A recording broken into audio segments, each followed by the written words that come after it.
Boa noite a todos.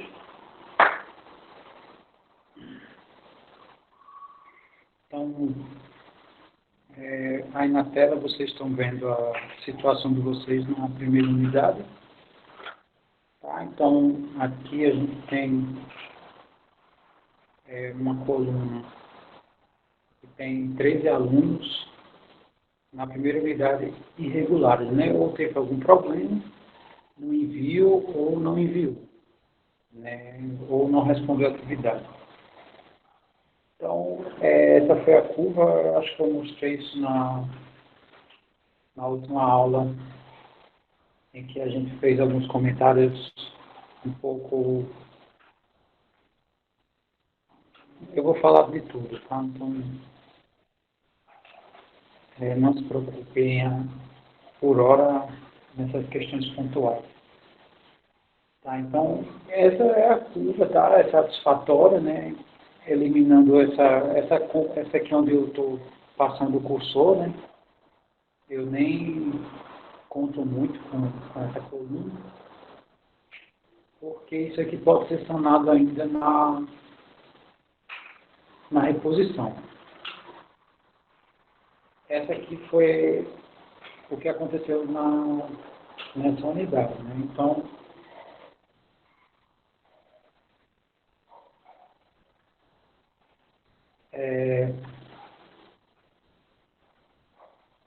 agora eu só tenho uma dúvida, assim, no caso, em relação a como o sistema computa.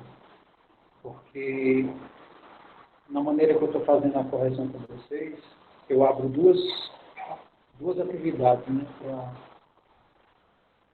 Duas atividades para fechar a nota da unidade. Tem aluno que faz o trabalho, por exemplo, e não enviou a prova, né? Ou teve algum problema no envio da prova. Aí eu não sei se ele joga zero, né? Porque é como se estivesse em aberto. Então, aqui ainda é mais amenizável, né, essa situação. Né? Eu acredito que eu tenho 13 alunos que pelo menos uma das unidades, né, teve algum problema. No caso, aumentou para 20, né? Então, esses problemas estão em aberto lá. Por isso que eu disse para vocês que não tem muita preocupação, porque na reposição eu fecho por unidade. Eu vejo qual foi o aluno que teve algum problema, em que unidade, e ele só repõe aquela. Eu não faço uma prova geral para as 3 unidades. Porque suponha, você é aluno, sei lá, tira 8 na primeira unidade, e tira 6 na, sei lá, 6 não, 9 na segunda unidade. Aí suponha que você tira uma nota baixíssima, teve um problema, não consigo, sei lá, caiu a internet, ou faltou energia por 3 horas, sei lá, pode acontecer esses problemas. Aí, na terceira unidade, eu não acho justo você fazer uma prova de todo o semestre. Eu acho interessante você fazer sempre relacionado ao que está faltando completar. Então, normalmente, eu vou fazer, eu acredito que vou elaborar algumas provas, vou questionar. Na verdade, para mim, reposição e recuperação é a mesma coisa, tá? Que no caso é o seguinte, se for por média, você faz da que ficou mais baixa. Né? Se tiver empate aí, ainda vou pensar no caso desse daí. Mas, por exemplo, você se deu bem na primeira e na última, se deu mal na unidade, na segunda unidade, no caso essa daqui, aí tua reposição tu faz em relação a essa. Aí eu lanço, né? Se você for aprovado com a substituição, digamos assim, massa. Se não, aí eu jogo na nota de recuperação.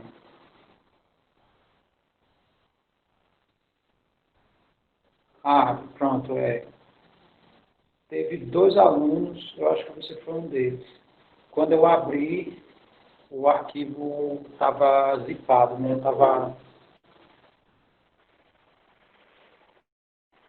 Aí eu fui abrir no Exip e não tinha nada dentro dele. Não tinha arquivo nele. Eu não sei, teve algum problema na hora do envio. Então eu não corrigi, porque não tem arquivo. Deixa eu mostrar aqui para você.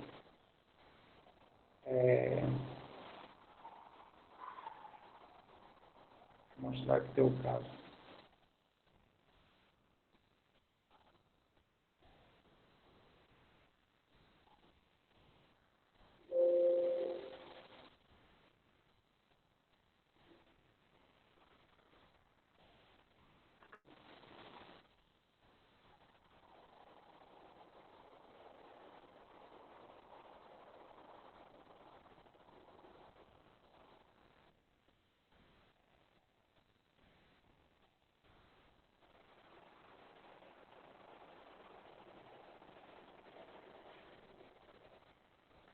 Mas no caso desse aqui, o José Guilherme está falando aí, eu acho que você mencionou mais em cima, acho que foi você. Disse que teve uma que você viu depois que mandou primeiro. E se fica em aberto, ele não exibe, né? Ele só quando fecha a unidade. Aí, se tem o acerto, é porque é de um dos trabalhos. Deixa eu ver aqui o do Ardo, que é esse aqui. Ó, aí, está zipado, né? Aqui o meu não é zip, né? O RAR. Aí, beleza, para abrir, né? Abrir com gerenciador e tal, compactação, ok. Aí, quando eu faço isso, não tem arquivo. Então, eu vou olhar esse município aí que Lauro colocou, tá? Só não agora, né? Então, mas aí eu vou olhar depois, né? Terminando essa aula eu faço isso. Eu abro esses que. Teve só 2 alunos que eu tive esse problema, tá? Ainda coloquei assim, para extrair, né? Eu botei qualquer canto aqui, extrair. Aí ele exibe. Ele não permite porque não tem nada.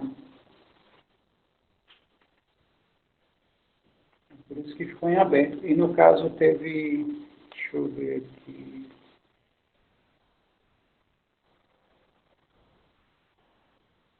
No caso, é isso que eu ia dar uma olhada. Porque só está uma das brendas, né? É como se ele não tivesse recebido.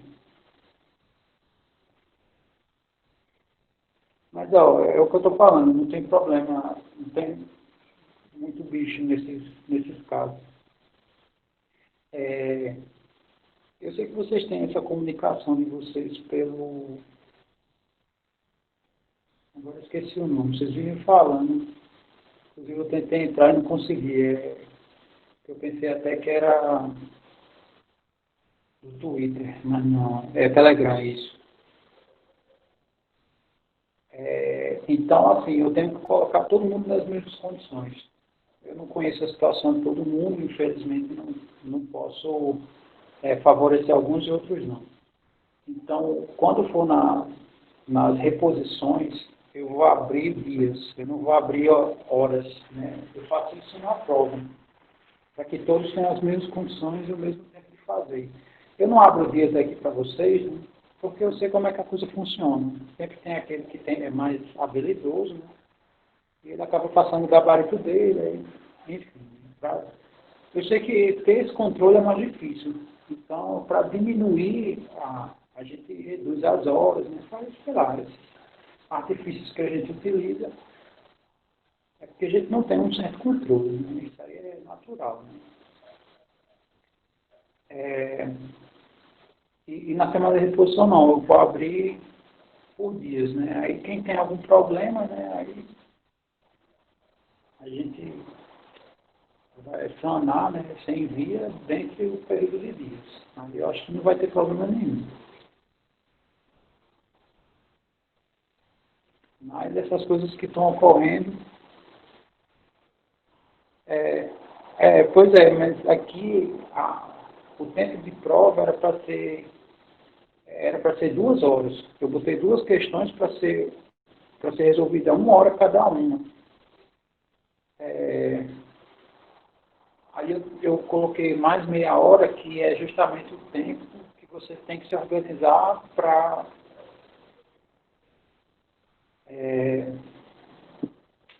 como é que eu digo, digitalizar essas coisas. Né? Não, mas deu para ver aqui, ó. Aqui tem o horário. Então, ó, teve gente, ó, faltava 5 minutos para o fim, faltava 1 minuto, faltava 2 minutos, faltava 6 minutos. Eu sei que o pessoal ficou bem em cima do tempo, né? Assim, usou praticamente o tempo inteiro.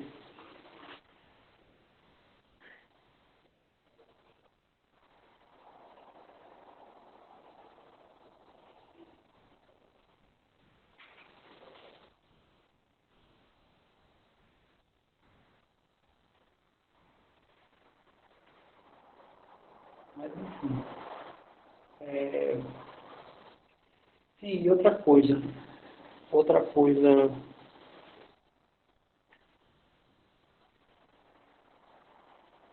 não, mas não tem problema essa questão de juntar PDF.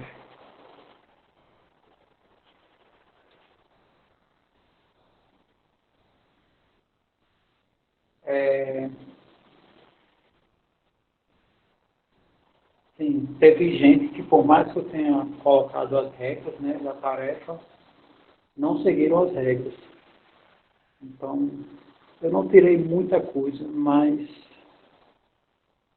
eu sei que se fosse outros professores, acho que não teriam nem olhado, porque eram fotos praticamente, né? E lá eu coloquei, né, que tem que ser em folha de ofício, não pode ser foto, tem que ser digitalizado. Alguns ficou muito. O problema da foto é que às vezes vocês escrevem de grafite, tira a foto e fica muito claro. Então a ideia é escrever de caneta, folha de ofício mesmo e digitalizar. Quem viu o LaTeX aí não tem problema. O LaTeX é. Quem digitou, na verdade, não teve problema. Eu lembro que eu recebi um e-mail, acho que um aluno, acho que ele não teve tempo de converter para PDF, acho que ele teve um problema assim. Mas eu nem, na correção eu nem vi.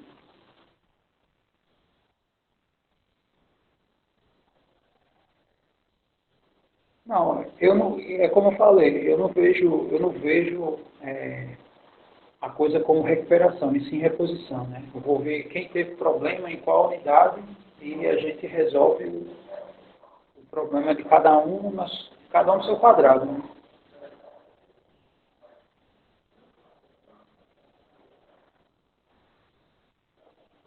Porque durante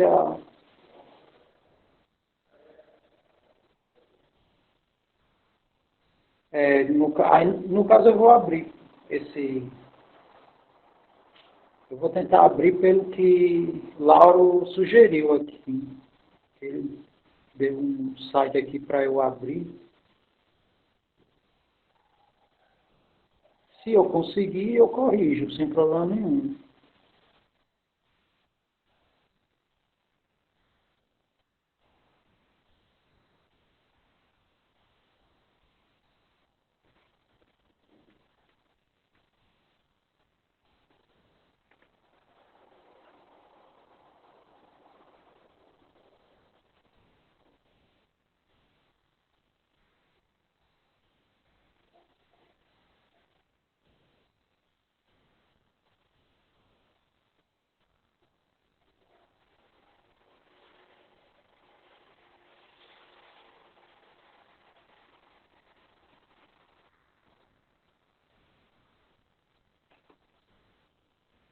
Deixa eu ver aqui se ele vai abrir.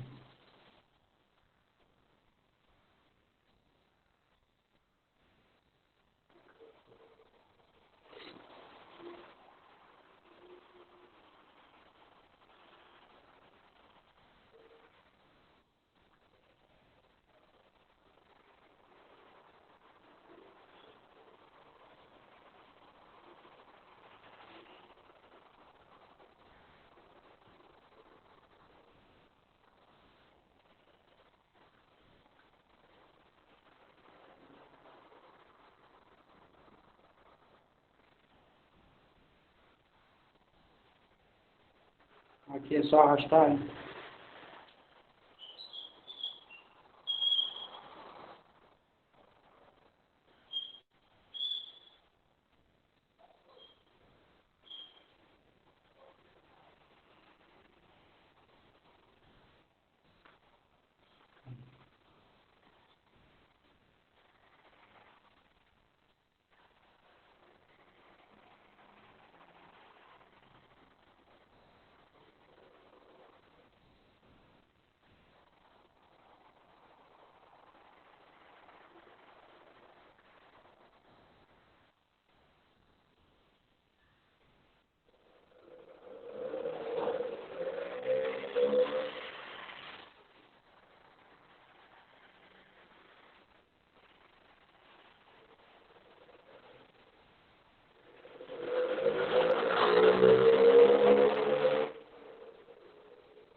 Pronto, aqui abriu. Então eu vou corrigir e depois eu vejo.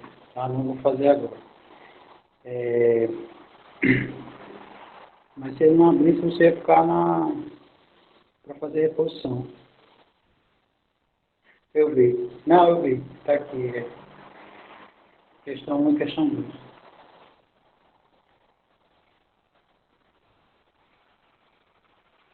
Sim, aí, para vocês que têm ou tiveram esses problemas é, de montar o PDF, eu vou abrir aqui o PDF, vocês vão visualizar, tá, do gabarito, que eu vou comentar com vocês as questões.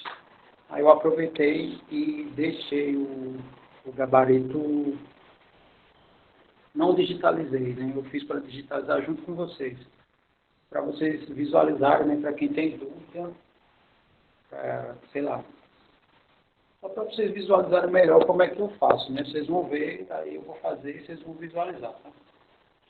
Então eu vou aqui, é, vou apresentar a tela.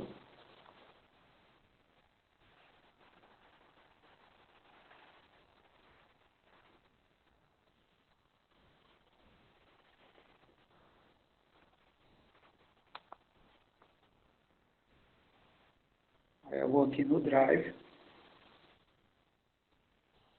escolho a pasta. Pronto, aí tem esse maisinho aí, né, como eu falei para vocês, que é nele que você digitaliza, né? Você clica, tem a opção lá em cima de digitalizar, né? À direita. Então, cliquei em digitalizar. Aqui a luz está acesa, tá? Sei que está meio bagunçado aqui, mas a luz está acesa. Se eu digitalizar assim, vai sair ruim. Então eu tenho que apagar as luzes. Tá? Deixa eu apagar as luzes aqui.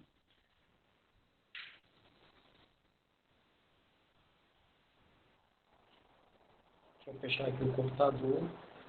Pronto, agora sim a digitalização vai ter qualidade, tá?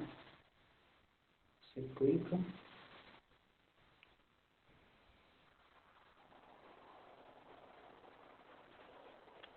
Ok. Aí ele exibe aí na tela.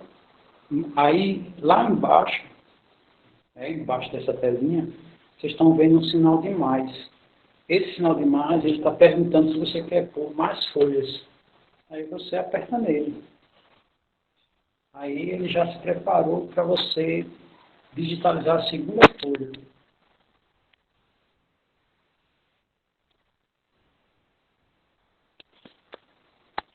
Mesmo processo, ok? Ainda tem mais folhas, tá? Então eu vou clicar aqui no mais.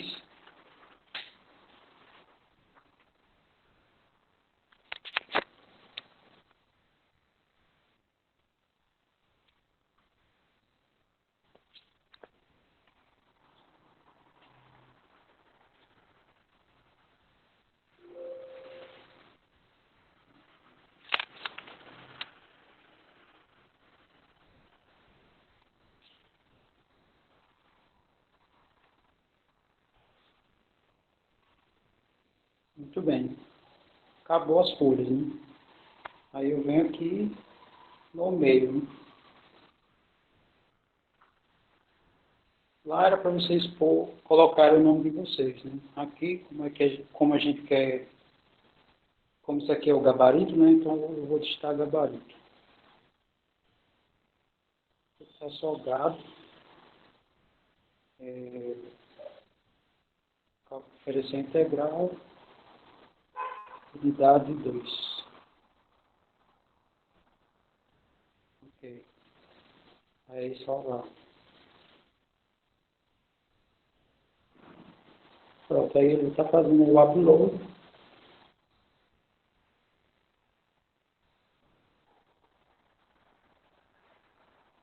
Aí o próximo passo é abrir um computador, né, e passar para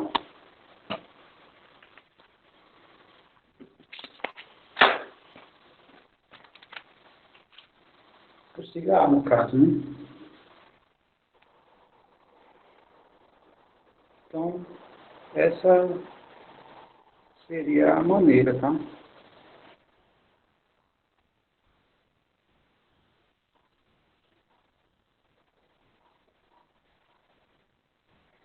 Então, vou fazer a discussão aqui, tá? Deixa eu ver aqui.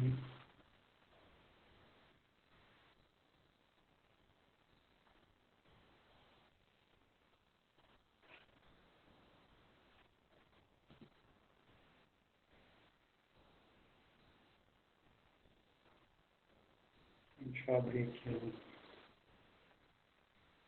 Eu vou dizer para vocês por que eu coloquei essas duas questões, né?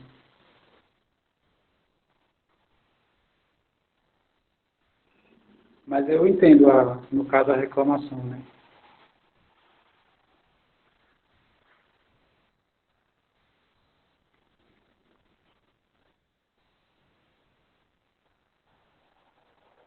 No caso,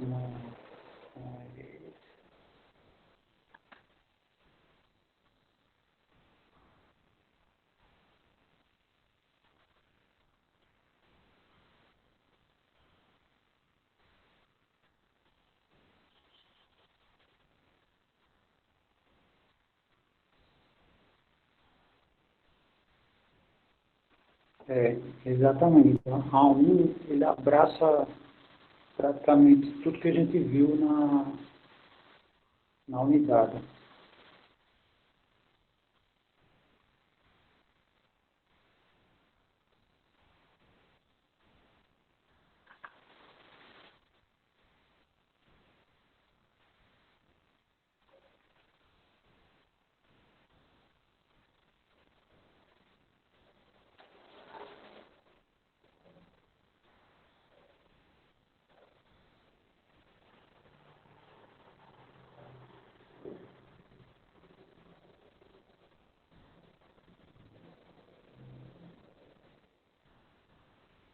Não, mas a terceira unidade, ela é mais tranquila do que a segunda. Essa segunda unidade, ela tem uma aplicabilidade muito grande.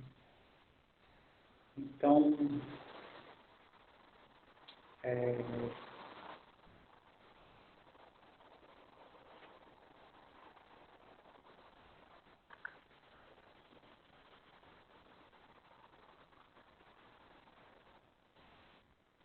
é uma unidade que, em cálculo, é natural das três, é que o pessoal, no geral, não se dá tão bem.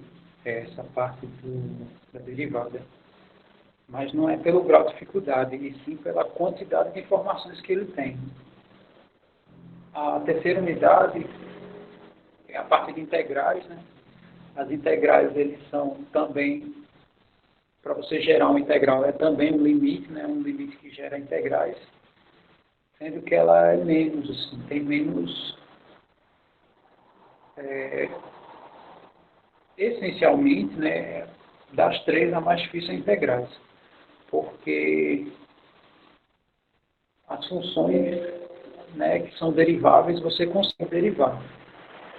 Mas tem funções que são integráveis, que não dá para integrar, assim, você não consegue a expressão da integral.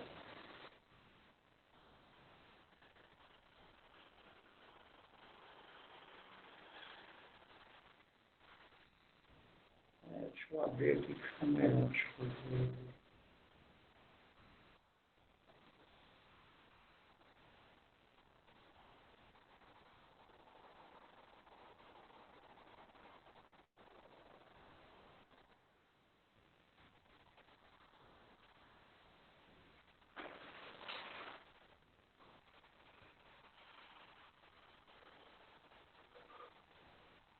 Ok.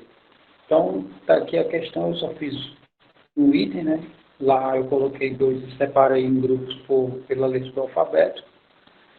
E a primeira questão era para determinar o gráfico dessa função.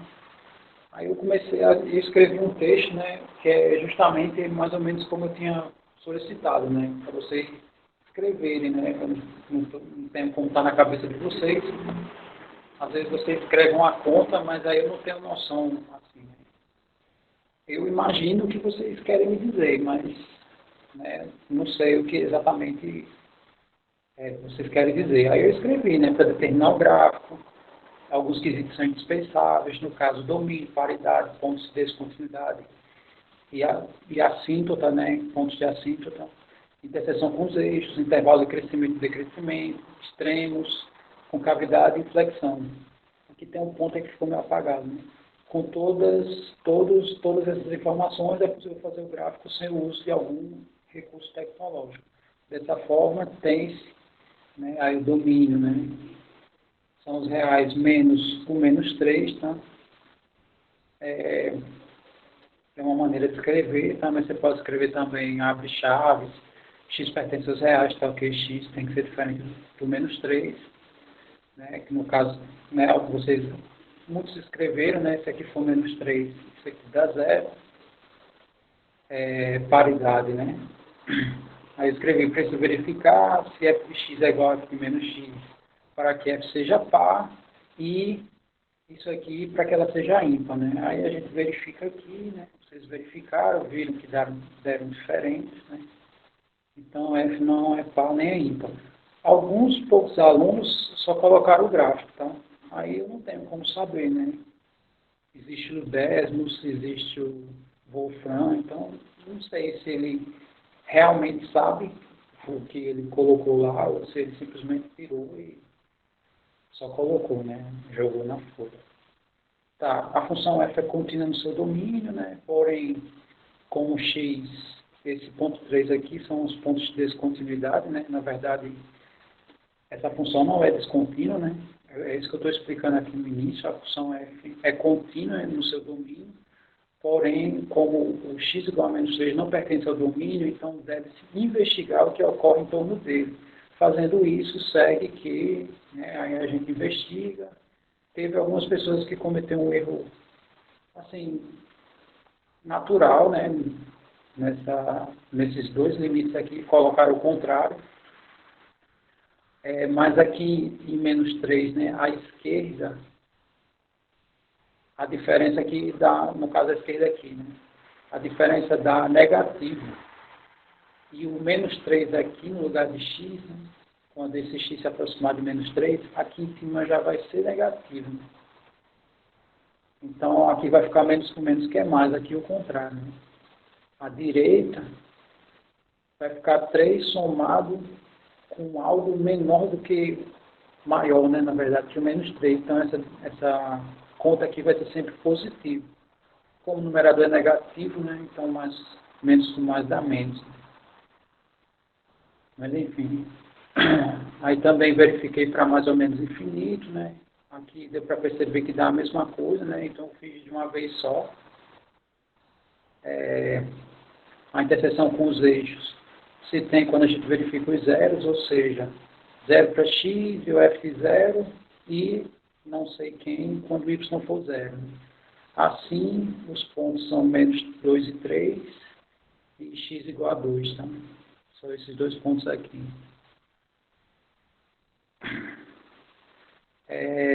5, né, para determinar os intervalos de crescimento e decrescimento, é necessário verificar os intervalos em que a derivada dá positiva e o intervalo que a derivada dá negativa. Então, a gente derivou, né, deu isso aqui é a regra do quociente, né? Aí vai ficar isso aqui, né, o de baixo que é o quadrado aqui, eu botei 2, mas é 3, né, eu errei aqui. Perdi alguns décimos aqui. Então, nota-se que para x, para todo x, né, ele vai ser positivo, né, porque o numerador é positivo e isso aqui está ao quadrado, né. Então, ela é crescente em todo o seu domínio, tá? Se ela é crescente em todo o seu domínio, não há extremos, pois não existe x que a derivada seja zero. Tá? Aí, para ver as concavidades, inflexão, a gente precisa da segunda e terceira derivadas, né? Elas são construídas por, né? Aí, no caso, aqui ficou um espaço apertado, mas eu apliquei a regra do quociente nessa aqui, né? Aí, como a de cima é constante, né? Quando eu faço essa escrita aqui, né? Fica aqui no lugar dessa, vai ficar 5, né? Na próxima derivada, que quando eu derivar 5 vai dar 0. Por isso que aqui eu só escrevi a parcela que não dá 0. E aqui eu tinha escrito 2 também, depois eu vi que errei, aí, né? Borrei aqui, né? Forcei a barra aqui, mas tudo bem. Aí derivando, né? Muita gente, sim, respondeu corretamente a derivada, né? A segunda derivada disso daqui. E essa derivada aqui dá maior do que 0, né? Quando esse cara aqui é menor do que menos 3, né? Porque como aqui está o cubo, isso aqui pode ser positivo ou negativo, né? Quando for menor do que isso, ela vai dar negativo, né? Como o numerador também é negativo, o menos também não vai ser mais, então vai ser positivo. Então, antes do menos 3, concavidade para cima. Depois do menos 3, concavidade para baixo. Então, também é notável, né, que não existe x que a segunda derivada dê 0. Né, porque aqui eu não posso colocar ninguém para zerar, né, não tem como. Então, não existe, né, isso aqui, né, foi o que eu escrevi aqui. Dessa forma, não há ponto de inflexão. Com todas essas informações, a gente tem o gráfico abaixo, né, então, esse é o gráfico, tá?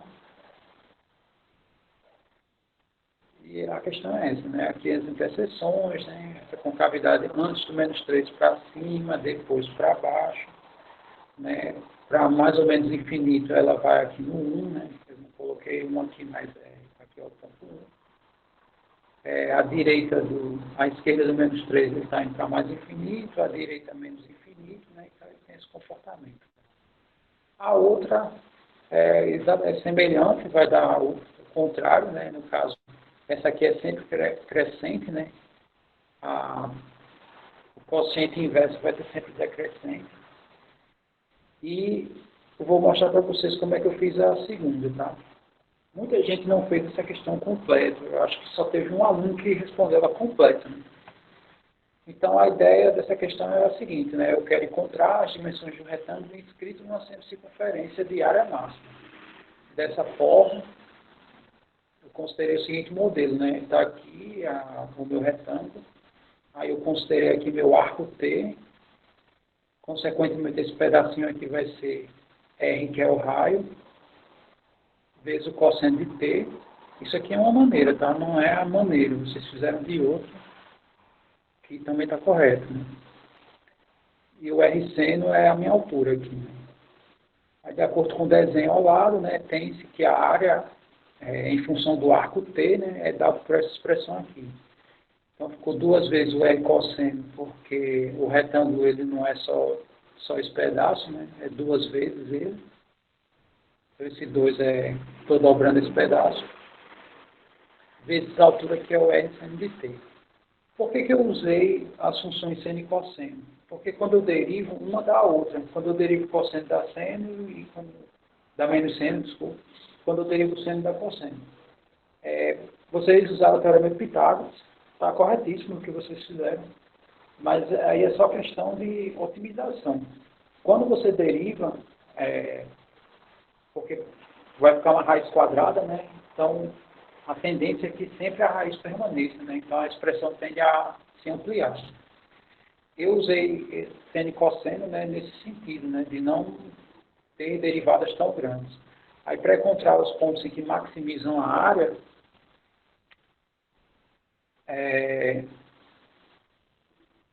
para isso, né, eu vou procurar T, tal que é a primeira derivada da zero e a segunda da negativa. Né? Então, essa segunda informação aqui, poucos escreveram. Então, vocês encontraram os pontos, mas não me informaram se era máximo ou mínimo. Derivar igual a zero não significa que o ponto é de mínimo, não significa que o ponto é de máximo, ele pode ser de mínimo também. Então, eu derivei aqui a primeira vez, né? Então, isso aqui é constante. E a derivada do cosseno vezes seno, né? Que é isso aqui, ó. A derivada do cosseno vezes seno é a regra do produto, né? Então, deriva a primeira, repete a segunda, repete a primeira, deriva a segunda. Tá? Então, derivando o cosseno dá menos seno, né? Aí o produto aqui dá seno ao quadrado. E derivando o seno dá cosseno, né? Vezes cosseno dá cosseno ao quadrado. Para que isso seja zero, né? Essa parte aqui que tem que ser zero, né? Porque isso aqui é constante, não pode zerar, né? Não posso ter raio zero. Então, isso significa, né, que isso aqui sendo zero, seno ao quadrado de t vai ser igual a cosseno ao quadrado de t. Mas olha aqui, né, aqui na minha construção, né, eu peguei um arco aqui que pertence ao primeiro quadrante. Toda vez que eu abrir o arco, aí se forma aqui o retângulo. Se eu abrir o arco mais em cima, aí se forma aqui o retângulo também. Então, quem está ditando o formato do meu retângulo é o meu arco T. Tá? Então, significa que isso aqui só é igual quando T é igual a π sobre 4, que é 45 graus. Né? Verificando se isso aqui maximiza, eu derivo a segunda vez, derivar seno e cosseno é mais simples. Né? Então, derivando isso aqui é uma composta. Esse 2 aqui ele desce. Né? No caso, é alguma coisa elevada ao quadrado, né, que eu derivei aqui, vezes a derivada da interna, que é cosseno. E essa daqui, o 2 também desce, né? Aí aqui eu tratei como se o cosseno de t fosse variável de um polinômio, vezes a derivada da interna, que é menos seno de t. Então aqui apareceu o menos, aqui também, né? Coloquei o menos em evidência, né? O 2 também, ó, o 2 apareceu aqui nos dois. Então aqui já está negativo, né? Aplicando o π sobre 4, que é raiz de 2 sobre 2, que é 45 graus, desculpe, em ambos vai dar a mesma coisa, e aqui não precisa nem fazer a conta, não dá para ver que é negativo. Logo, o π sobre 4 maximiza a minha expressão. Portanto, aí é só escrever, né? Minha altura é o R vezes esse seno, e meu B é 2 vezes o R cosseno, né? Ou seja, dá isso aqui. Mas aí eu mostrei que, de fato, ele maximiza, tá? Então, tirei alguma coisa assim, né? Só quem faltou esse detalhe, teve alguém que escreveu, né? Não mostrou, mas escreveu. Aí já também já recebe uma pontuação por isso. Né? Então, assim, são duas questões que, para a aplicabilidade de vocês, né, durante o curso, vai ser essencial. Eu sei que, para alguns, né, se sentiu que o tempo não foi suficiente. Né? Mas, assim, eu tenho que estabelecer que as condições sejam iguais para todos. Então, nessa terceira unidade vai ser mais leve, tá? Não vai ter essas questões. Como eu sei que vocês também têm acesso à internet, então, sei lá, na minha cabeça eu imaginei que isso é uma coisa que é muito comum que se faça, né? Pegar isso aqui e jogar sei lá, num site ou numa calculadora, sei lá. E depois é só explicar, né? Pelo menos é isso que eu imagino. Então era isso, né? Desculpa aí se eu não fui tão justo, né? Para alguns, né? Se alguns se sentirem injustiçados pelo tempo. Mas, apesar da primeira unidade ter sido um pouco inferior à segunda, eu ainda me sinto satisfeito porque está dentro da normalidade. Né? A normalidade do cálculo é essa mesmo. primeira unidade o pessoal se dá melhor, a segunda unidade cai um pouco e a terceira volta a ter um índice semelhante à primeira unidade. Então, o que eu tinha para apresentar para vocês era isso, tá?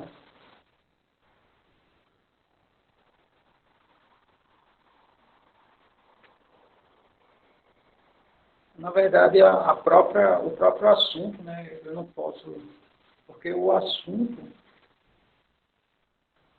se a gente olhar a essência do assunto, ele não ajuda. Então, eu só vou colocar os casos que a gente sempre consegue. Significa que vai ficar bem simples. É a mesma coisa de análise combinatória e probabilidade. Porque a gente estuda aqueles modelos, né, que, isso é uma combinação, isso é tal.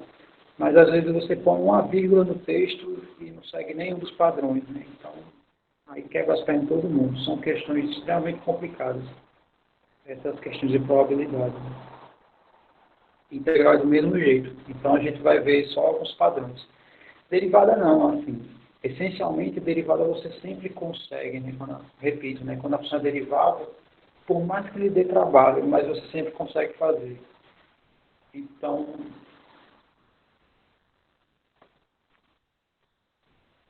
não, as resoluções que eu vou passar para vocês, nenhum sistema, né? Elas são menores.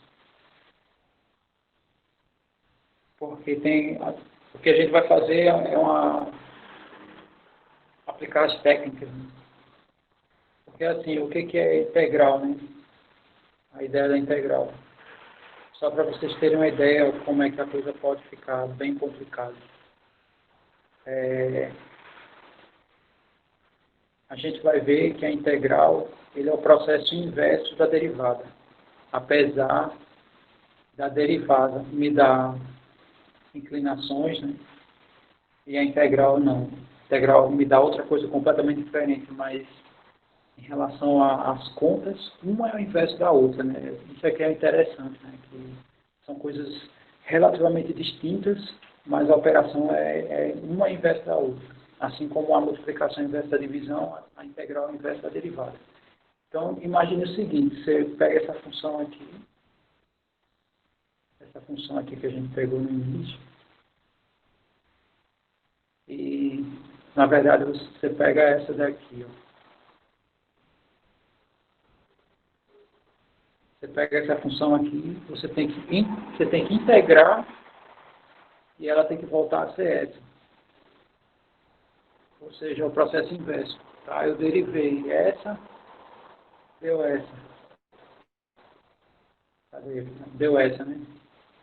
O que é integral? Quando eu integro essa, aí ela volta a ser o que era, né? Volta a ser essa. Então, tem algumas técnicas para a gente integrar. Então, se eu colocar uma coisa muito grande, então fica quase que impossível de fazer. Sim, é mesmo, eu esqueci de comentar do trabalho, mas eu vou comentar, tá? Deixa eu ver aqui. Atividades, campo de questões. E outra é bem mais curta, essa parte integral é bem mais curta mesmo. Acho que é a metade, assim eu gasto a metade do tempo que eu gastei com derivada, eu gasto com integral. Não tem muita coisa não a se comentar. Assim, tem o assunto e tal, mas não tem muita coisa para se demonstrar, por exemplo. Por quê? Porque praticamente tudo já foi demonstrado no limite. Então, só tem o teorema fundamental do cálculo, que garante justamente isso, que é integrar o processo inverso da derivada. Veja aí, tá tudo ok para todo mundo? O som? Tá normal? Tá, deixa eu ver. Trabalho. Aqui, unidade 2.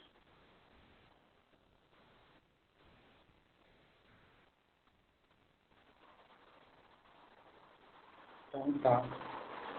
Ó, aqui é engraçado, né, o cigarro, porque eu corrigi isso aqui. Eu corrigi esses parênteses aqui, ele ainda continua sempre.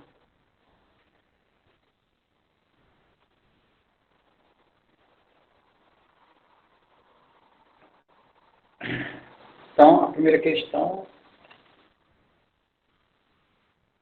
pelo menos na minha, né? Porque eu acho que eles para vocês vão tudo alternado. Né?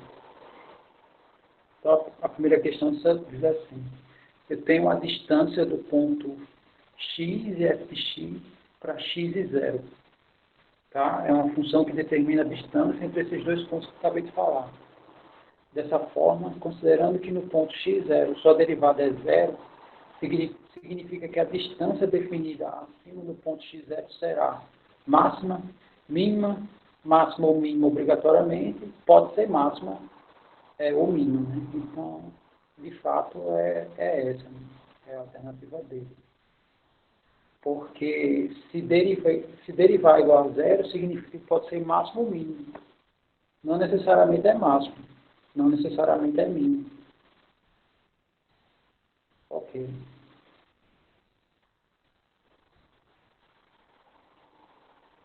Tá, então essa foi a primeira questão.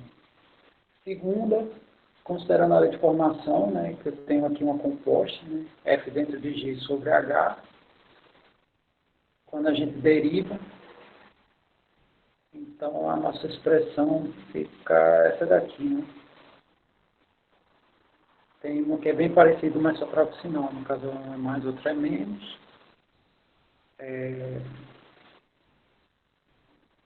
Tá, e derivando essa função aqui, né? Derivando essa função do numerador, né? Que aplica a regra da cadeia. Aí repete a segunda, né? Menos ela vezes a derivada da de baixo, né? Sobre h ao quadrado. Aí as outras eu fiz pequenas variações. Na verdade é isso que eu estou vendo. Né?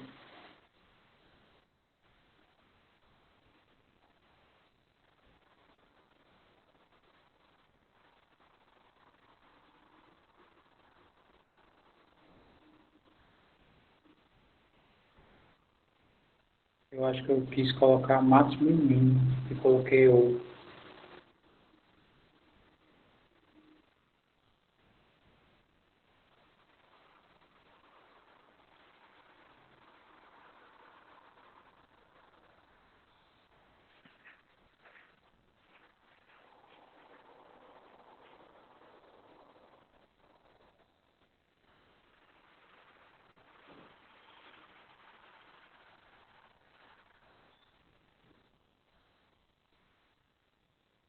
Mas eu sei, mas tem um teorema, porque como eu não sei a lei, tem um teorema que é o geral, deixa eu ver aqui.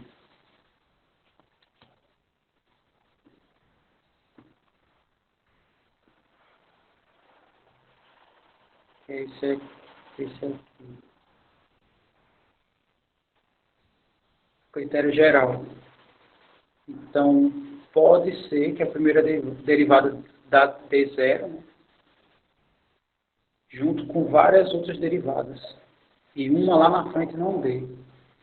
E se esse último cara aqui for ímpar, então o x0 não é ponto de máximo nem mínimo local. Né? Então significa que, pensando no critério geral, a primeira derivada dando zero, não obrigatoriamente ela é máximo ou mínimo. Não é obrigado a ser ele ser máximo ou mínimo, porque entrando nessa terceira condição aqui, então ó, x0 não é ponto de máximo nem de mínimo local. Tá? Por isso que não pode ser, por isso que essa alternativa C, ela não vale para todos os casos. Eu acho que foi isso que eu pensei na hora de colocar essa alternativa.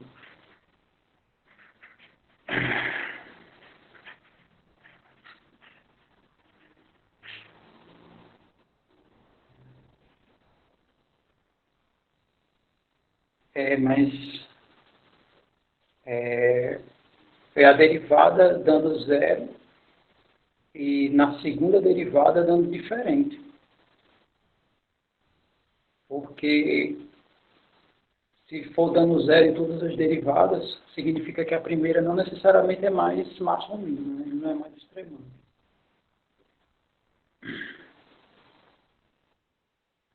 Muito bem.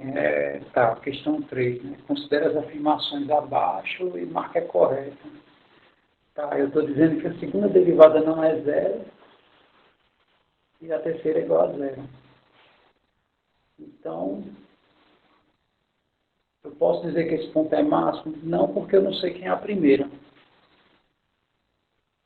Não posso dizer porque é mínimo, também não temos a primeira derivada para dizer isso.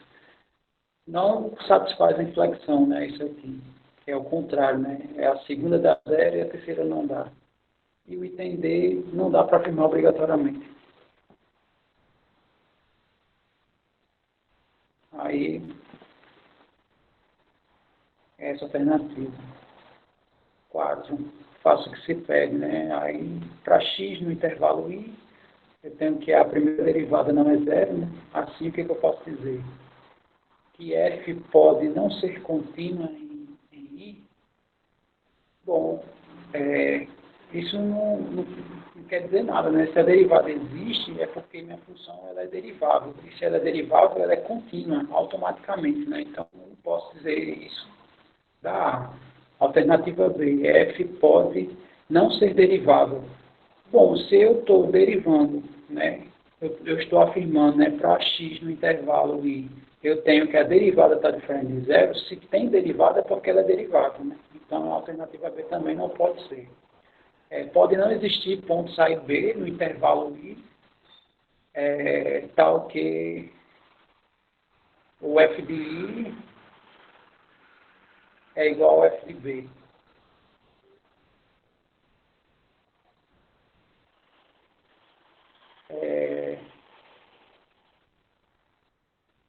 Ele está dizendo que pode não existir, né? Não necessariamente.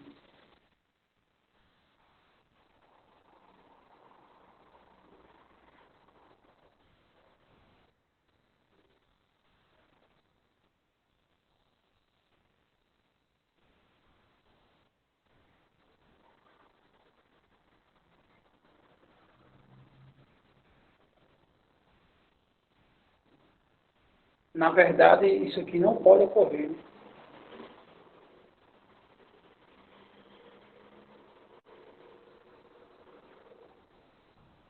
Porque se isso aqui acontece, é porque tem um ponto que a derivada dá zero.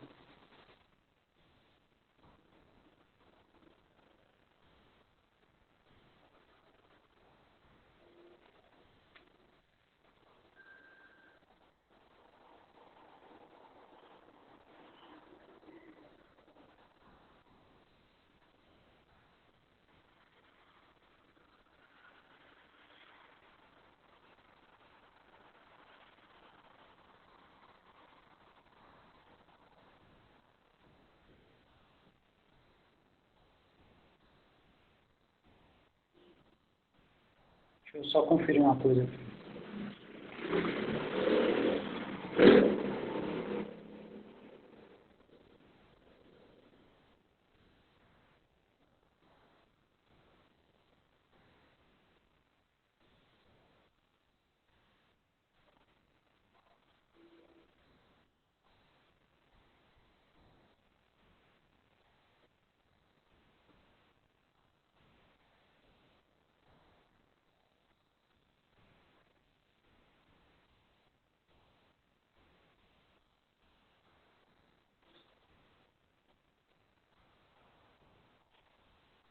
No caso, a questão, eu me baseei aqui nesse teorema de Rolle, né? Vamos ver se... Eu sei que vocês têm aí tem alguns pontos, né, em função de alguns erros na primeira unidade. Eu não coloquei agora, mas isso no final eu posso... No final eu faço tudo isso, né? Antes de fechar, de consolidar a turma, eu conserto todos esses problemas. Provavelmente antes da reposição. Mas deixa eu ver aqui. Aqui diz assim, ó, f é contínua e derivável e o f de A é igual a f de B. Conclusão, né? Existe x, tal que essa derivada dá igual a zero. Tá? Se eu nego isso, né? Se a derivada dá diferente, é porque uma dessas três condições fura.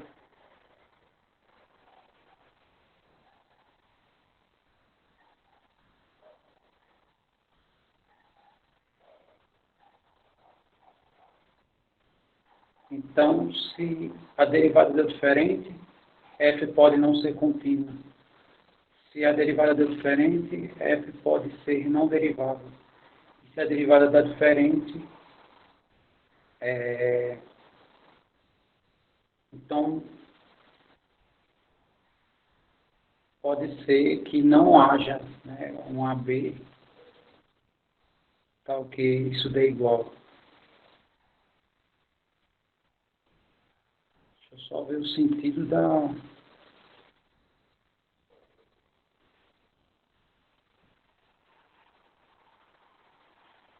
Ah, mas é o que eu não posso dizer.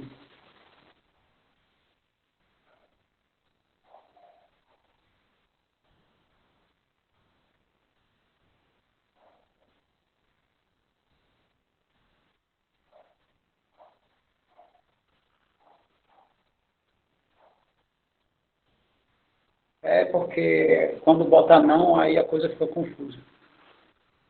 Uma coisa é eu perguntar, você sabe o que você sabe? Agora, se eu nego, começar a botar não, aí fica, você não sabe o que você não sabe, e é praticamente a mesma pergunta, mas é tudo confuso.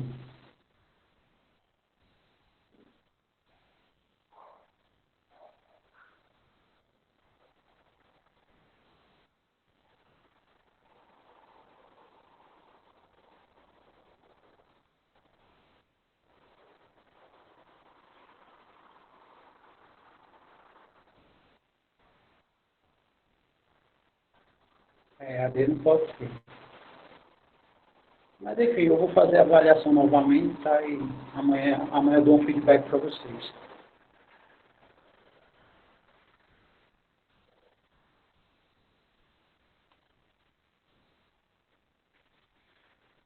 Muito bem. 5. Tá, amanhã eu dou um feedback melhor, tá? Observe a expressão, tá?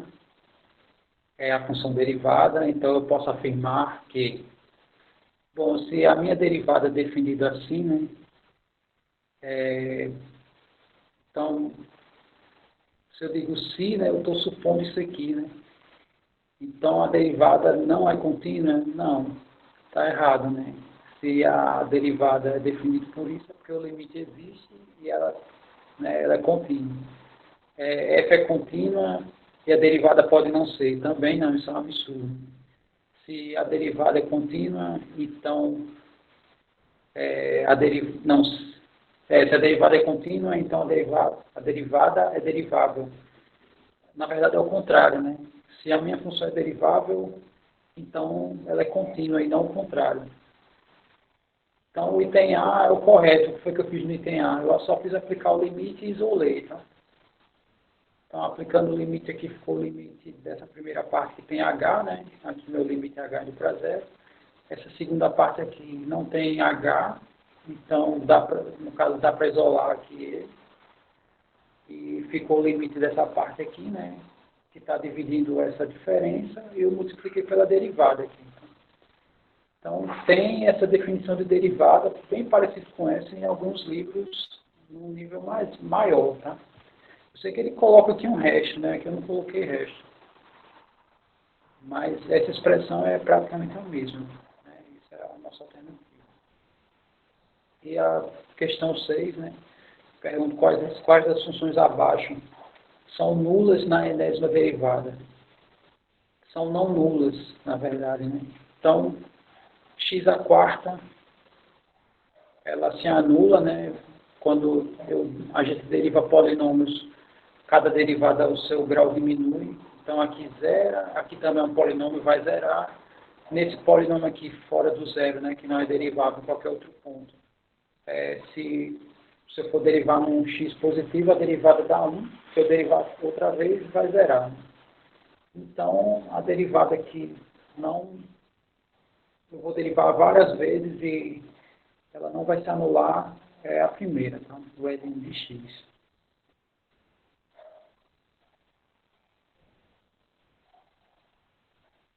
Não é porque aqui ficou o limite do numerador e do denominador. Mas isso que você escreveu é a mesma coisa. Porque veja que a derivada aqui está multiplicando esse denominador aqui, né? Então, isso aqui está multiplicando o denominador. É isso. Pois tá, então eram essas as questões. Alguém comentou aí a ideia de FMC, eu coloquei aqui, né? Eu neguei um teorema, mas amanhã eu dou um feedback melhor, né, para vocês em relação a isso. Tá? Então é isso. Se alguém quiser ver a prova, ver o que errou exatamente, tá? Pode marcar comigo, né, um horário, que aí a gente abre nessa mesma sala o Meet, né, e eu explico para vocês onde foi que errou, né, e por quê. Pode ser pelo e-mail também.